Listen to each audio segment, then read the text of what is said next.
खाना मो कथा टिके सुन किसी शुणबिनी से कुणाल सां जमी मो भौणी जीवन को जालीपुड़ी छारखार कर ठीक सेमती मु ता भौणी जीवन को जालीपुड़ी छारखार कर कौन पागल है गलो पागल हां मु पागल हो जाई पागल मो भौणी की देखला परे मो देर प्रतिहिंसार निया जली उठुची ए कान्हा अरे ता भाई भूल करिछि ता भौणी की मारी देले तू की लाभ पाइबू मोर दुनिया होइबो प्रतिशोध पई कान्हा ता भाई बहू को मारी देइछि पुलिस केस होइছে आईन तो विचार करिवो आईन आईन कोन विचार करियो बापा नेता मंत्री मीडिया वाला समस्त आसथिले समस्त लंबा लंबा भाषण दे चली गले मुख्यमंत्री घोषणा कले पीड़िता को मुख्यमंत्री पार्टी 5 लाख टका दे पुलिस पागल से गोटिए कथा आसान को खोजा चलछि एतर को बापा कि हमको न्याय दबो केही न्याय न देले हमको भगवान न्याय देबे ए बो भगवान को ऊपर भरोसा कले कांदी कांदी मरिबा को पड़िबो ए कन्हा चलो तू चल घर भीतर चल ना तू चली किछि कहबा दरकार नै तू भीतर जा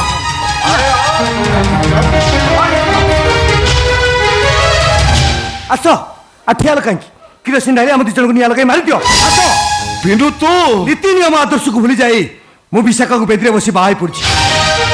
मु तो सही कथा पचारछि केमिति तो बापा को नीति नियम को तो भूली गलु अब मो भाई को मो मुंड तलु कइता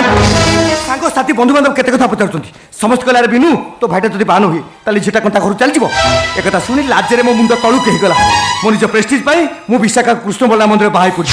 सब टंका बियर करछंती डाक्टर देले हम रिसेप्शन को नॉन वेज करिया पई हेले मु तांको मना कली तांको मो बुझाई देली हमर गौड़ घर कृष्ण पूजा हुए आइस पसेनी मो ससुर मते कथा दैछंती आसंता 25 तारिख रे मिल प्रोडक्शन थरे उद्घाटन करा जीवो गोपपुर आसमान के खिरो नै बाहर को जीवेनी तमे देखियो बापा खाऊ आउ एते कथा गपिबा दरकार नाही ए बिनु मो झियोटा केमती जंत्रणा रे छटपट होउची तू तरे देखिछु बिनु बिनु रे से केते कष्ट पाउची तू तरे अनुभव करिछु झियोटा को मेडिकल लेवा पई पाखरे टंकाटे नाही आउ तू मते भोजी बात देखौ छ भोजी बात अरे जा देखिबु जा पुरा मोर जंत्रणा सहिला परी बिचारी केमिति घर कुड़ रे बसी कांदुची अरे देखिबु जा बापा तुम कौन भावुच मीरा अवस्था देखी मुझे चुप बस रही मुझे जान सस्तर देखा करी से मत 20,000 टका देते आम कहते मीरा मो प्लास्टिक सर्जरी जिते टका खर्च हम सी करेंगे ए नियो भाई 20,000 टका नहीं मीरा को नहीं मेडिकल नियो मते टंका देखौ छु टंका हमारे ससुर घर बुला मेरा अवस्था पाई दाई किए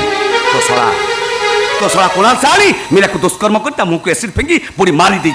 एथि दायी हो तमे किए कहला कुणाल भाई पर इंडस्ट्रियल प्रॉपर्टी जत्ता मला क्या ए सब तमरो भूल ओ से मो भौणी इज्जत नहीं था मु बसिक देखि थांती अबे तोटा भौणी भाई नुह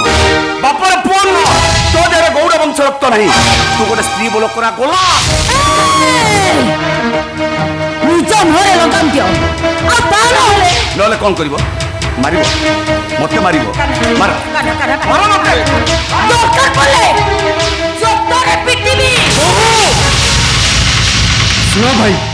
निजको कंट्रोल करो मो स्त्री को घात करने चेष्टा कले मु भूली जीवी जे तमे मो बड़ भाई बोली ताला खियाल माइनी अरे तो स्त्री तो जोता उठै तले कह ताकू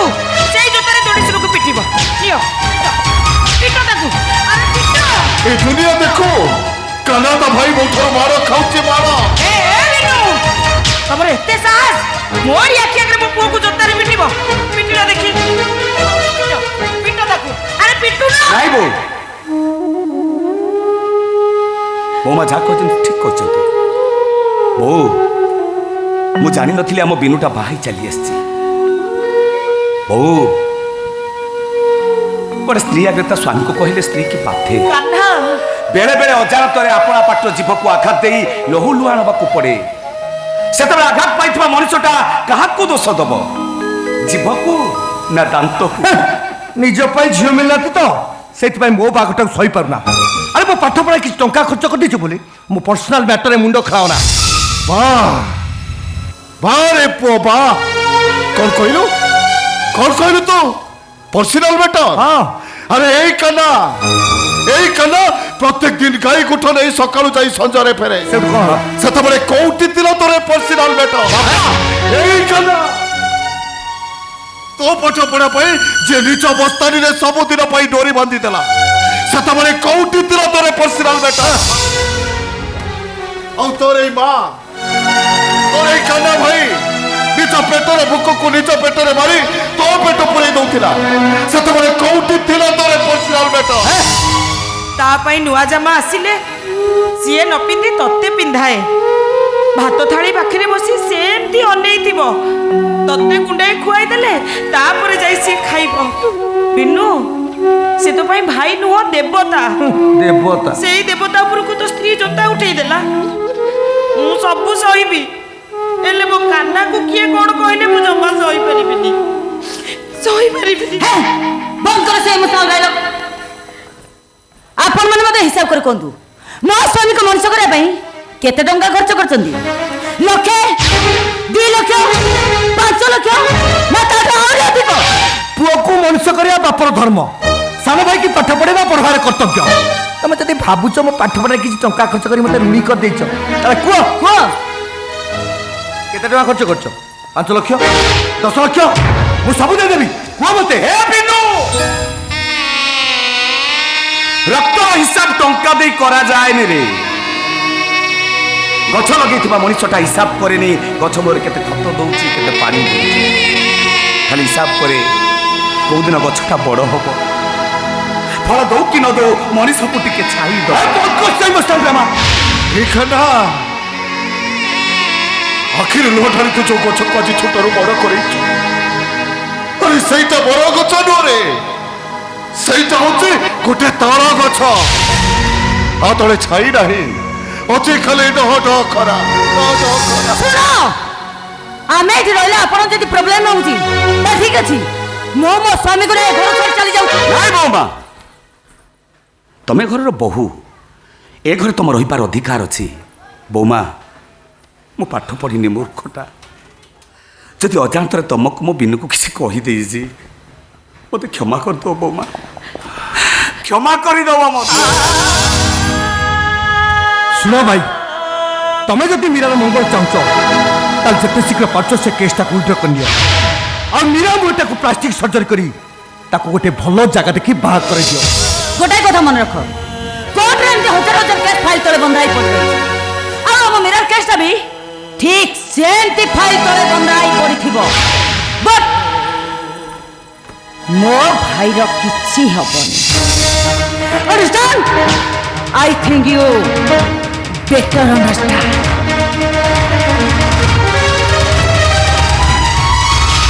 ଏ ଖାନା ଏ ବିନୁର ସ୍ତ୍ରୀଟା କଣ କହିଗଲା ତାହେଲେ କଣ ମୋ ଝିଅକୁ ନ୍ୟାୟ ମିଳିବନି ନ୍ୟାୟ ମିଳିବ ବାପା ମୋ ଭଉଣୀକୁ ନ୍ୟାୟ ମିଳିବ ଦରକାର ପଡ଼ିଲେ ମୁଁ ଜଜ୍ ସାହେବଙ୍କ ପାଖକୁ ଯିବି ସେ ମୁଁ ସତ କଥା ଖୋଲି କହିବି ଆଉ ସେ ଯଦି ଠିକ ବିଚାର ନ କରନ୍ତି ତାହେଲେ ମୁଁ କହିବି ଆପଣ ନ୍ୟାୟର ବିଚାରକ ନୁହଁ ଆପଣ ଧର୍ମର ବିଚାରକ ନୁହଁ ଆପଣ ଥାଉ ମୋ ପାଇଁ କାହାରିକୁ କୋଉଠିକି ଯିବା ଦରକାର ନାହିଁ ବରଂ ମୋତେ ଟୋପାଏ ବିଷ ଆଣି ଦେଇଦିଅ ମୁଁ ଏଇଠି ପିଇକି ମରିଯାଏ ନାଇଁ ଲୋ ତୁ ସେମିତି କହନା ତ କାନ ଭାଇଟା ପୁରା ବଞ୍ଚିଛି କୋର୍ଟ କାଠଗড়ାକୁ ଯିବି ଓକିଲ ମାନେ ତ ଭଉଣୀକୁ କେତେ କଥା ପଚାରିବେ ତ ଭଉଣୀର ଇଜ୍ଜତ ନିଲାମ ହବ ସମସ୍ତେ ଜାଣିବେ ତ ଭଉଣୀ ଗୋଟାଏ କଳଙ୍କିନୀ ଏସବୁକୁ ତୁ ସହିପାରିବୁ ତ ତତେ ଦେଖିବ କିଛି ସହିପାରୁନ ମୀରା ଭାଇ ସଳିତା ଥରେ ଚଳିଗଲେ ଆଉ ସେ ସଳିତା ହିଁ ରହେନି ମୁଁ ସଳିତା ପରି ଚଳି ଯାଇছিল ଭାଇ ମୋର ସବୁ ସ୍ୱପ୍ନ ଭାଙ୍ଗି ରୁଚି ଚୁରମାର ହେଇଯାଇଛି ଏଣିକି ଜୀବନ ସାରା ମୁଁ କେବଳ କାନ୍ଦିବି ମୁଁ ଏ ମା ଆଲୋ ତୁ ଯେତେ କାନ୍ଦିବୁ ତାଠାରୁ ବେଶୀ କଷ୍ଟ ଆମକୁ ହବ କାଲି ସକାଳେ ଯିଏ ହସି ଖେଳି ଘର କମ୍ପେଇ ଦଉଥିଲା ଆଜି ସେ ଘର କୋଣରେ ବସି କାନ୍ଦୁଛି ଏଇ କଥାଟାକୁ କୋଉ ବାପ ମାଙ୍କ ଛାତି ସହିବ କହିଲୁ ମୋ ଭଉଣୀଟା ଚାଲି ଯାଉଥିଲେ ଘରେ ଖୁସିର ହାଟ ବସୁଥିଲେ ମୋ ଭଉଣୀଟା କଥା କହୁଥିଲେ ତା ପାଟିରୁ ମୋତି ଝରୁଥିଲା ଆଜି ସେଇ ଭଉଣୀ ଘର କୋଣରେ ବସି କାନ୍ଦୁଛି ଏ କଥାଟା ମୁଁ ସହିବି କେମିତି ଭାଇ ବେଳେ ବେଳେ ଭାଗ୍ୟଟା ଏମିତି ଓଲଟି ଯାଏ ଯେ ବଞ୍ଚିବାକୁ ଡର ଲାଗେ ମୀରା ଆଜି ମତେ ବଞ୍ଚିବାକୁ ଡର ଲାଗୁଛି ଭାଇ ସେମିତି କହନା ରାତି ପାଇଲେ ମୋ ପାଇଁ ହାଟ ବସୁଛି ସାନ ଭାଇ ଭାଉଜ ମତେ ଘୃଣା କରୁଛନ୍ତି ବଡ଼ ଭାଇ ଶାନ୍ତିରେ ଟିକେ ରହିପାରୁନି ଦାଣ୍ଡକୁ ବାପା ବାହାରିଲେ କିଏ କେତେ କଥା ପଚାରୁଛନ୍ତି। ମୁଁ ମରିଗଲେ ସବୁ କଥା ଲିଭିଯିବ। ମୋ ପାଇଁ ଆଉ କେହି କାନ୍ଦିବେନି। ନାଇଁ ରେ ମା, ତୋ ପାଇଁ ତ ଏ ଗୋପପୁରର ଗଛପତ୍ର କାନ୍ଦୁଛି। ତୁ ଜାଣିଛୁ ମା, ଜାଣିଛୁ ତୁ ଏ ନନ୍ଦ ଦସ୍ତ ଜୀବନରେ କେବେ କାହାରି ଅନିଷ୍ଟ କରିନି। ଏ ଗୋପପୁରକୁ ଦୁଃଖୀ ରକ୍ଷୀଟି ଆସିଲେ ପ୍ରଥମେ ଏଇ ନନ୍ଦ ଗୌଡ଼ ଘରେ ପତ୍ର ପକାଏ। ଜୀବନରେ କାହାକୁ ଦୁଃଖ ଦେଇନଥିବା ନନ୍ଦ ଗୌଡ଼କୁ ଠାକୁର ଆଜି ଏତେ ବଡ଼ ଦୁଃଖ ଦେଲେ କାହିଁକି? ମୋ ଝିଅକୁ ଏମିତି ଦୁଃଖ ଦେବା ଆଗରୁ ମତେ ମାରି ନଦେଲେ କାହିଁକି? ବାପା ଧର୍ମ ଏକା ସିନା ମହତ୍ଵ ପଣିଆ, ଆଉ ଯେତେ ସବୁ ଅଢ଼େଇ ଦିନିଆ। ଧର୍ମ ଏକା ସିନା ଗଢ଼ିଛନ୍ତି ବିଧି, ତରିବାକୁ ହବ ସଂସାର ବାରିଧି। ସେ ଧର୍ମ ଆମର ବିଚାର କରିବ, ସେ ଧର୍ମ ଆମକୁ ନ୍ୟାୟ ଦବ। ଧର୍ମ ସେ ରାକ୍ଷସର ତ ଭଉଣୀର ଇଜ୍ଜତ ନେଲା ବେଳେ କୋଉଠି ଥିଲା ତୋର ଏ ଧର୍ମ? ସେ ରାକ୍ଷସର ତ ଭଉଣୀ ମୁହଁକୁ ଏସିଡ୍ ପକେଇ ଦେଲା ବେଳେ କୋଉଠି ଥିଲା ତୋର ଏ ଧର୍ମ? ମୀରା ସବୁ ସରିଗଲା ଲୋ ଭାଇ, ସବୁ ସରିଗଲା।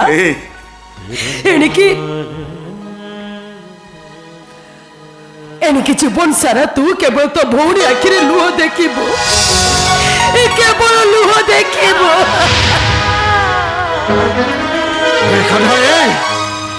আরে যা থানাକୁ যাই কেসটা কোঠে আন। আমার ଆଉ ন্যায় দরকার নাই। নাই বাপা, দরকার নাই আমার। ମୋ ଭଉଣୀକୁ ନ୍ୟାୟ ମିଳିବ।